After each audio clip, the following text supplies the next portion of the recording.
darating ang panahon na mawawala tayo sa mundong ito.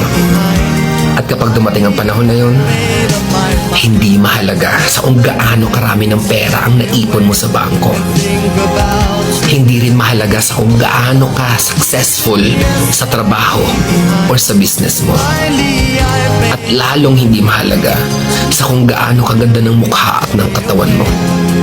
Dahil ang mahalaga pagdating ng panahon na yun ay ang sagot sa tanong na naging masaya ka ba? Nagawa mo ba ang kagustuhan ng puso mo kahit pag-gaano ka malito sa mata ng mundo?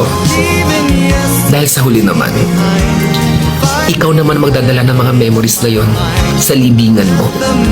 Hindi naman ang mga tao sa paligid mo.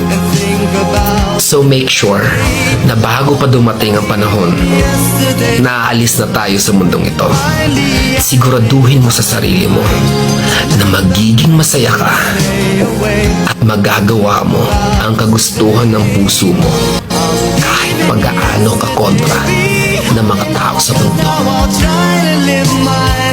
Once more